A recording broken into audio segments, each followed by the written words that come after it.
नमस्कार। देखिए, इतिहास में ना राष्ट्र सिर्फ भाषणों और बहसों से नहीं बनते। वो बनते हैं युद्ध से, कूटनीति से और कभी-कभी तो बस एक इंसान की जिद से।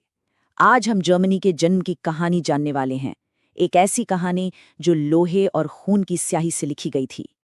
रक्त और लौह, ये सिर्फ दो शब्द नहीं है, ये एक पूरी की पूरी राजनीतिक सोच को बयां करते हैं। इसका सीधा सा मतलब था कि आदर्शवादी बातें करने का वक्त अब खत्म हो चुका था। अब सिर्फ और सिर्फ सैन्य शक्ति और युद्ध ही जर्मनी को एक कर सकते थे। तो सवाल ये है कि कौन था वो शख्स जिसने इस बेरहम सिद्धांत को हकीकत में बदल दिया। तो बात करते हैं पहले अध्याय की, निर्माता ओटो वॉन बिस्मार्क। यही वो इंसान है जो इस पूरी कहानी के बिल्कुल केंद्र में है। एक ऐसा राजनेता जिसकी चालाकी और जिसका सख्त रवैया आज भी इतिहासकारों के लिए एक पहेली है।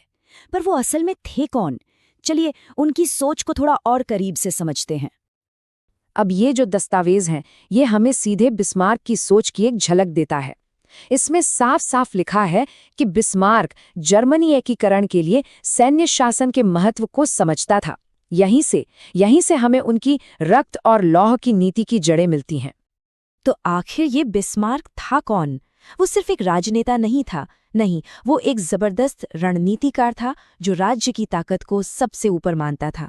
उसकी नज़र में सेना ही राष्ट्र की असली ताकत थी, संसद नहीं।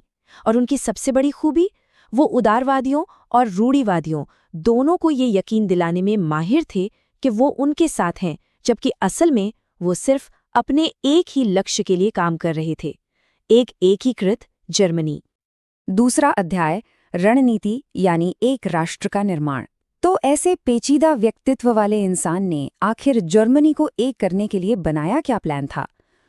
उसकी रणनीति उतनी ही सीधी और क्रूर थी जितनी उसकी सोच। तो रक्त और लौह का असल मतलब क्या था? बिस्मार्क का संदेश बिल्कुल साफ था। राष्ट्र का भविष्य संसद में होने वाली बहसों से तय नहीं होगा, ये तय होगा युद्ध के मैदान में। एकीकरण के लिए खून बहाना होगा और तोपों का इस्तेमाल करना होगा। यही उनकी नीति का कड़वा सच था। तीसरा अध्याय, उत्प्रेरक यानी फ्रांस के साथ एक निर्णायक युद्ध। अपनी इस नीति को हकीकत में बदलने के लिए बिस्मार्क को एक आखिरी दुश्मन की जरूरत थी। एक ऐसा दुश्मन जिसके खिलाफ युद्ध सारे जर्मन राज्यों को एक साथ ले आए, और वो दुश्मन था फ्रांस। स्रोत के हिसाब से दक्षिणी जर्मन राज्य अभी भी आज़ाद थे और उन्हें प्रशिया के झंडे तले एकजुट होने के लिए एक बड़े बाहरी खतरे की जरूरत थी। बिस्मार्क ये बात अच्छी तरह जानते थे कि फ्रांस के साथ एक कामयाब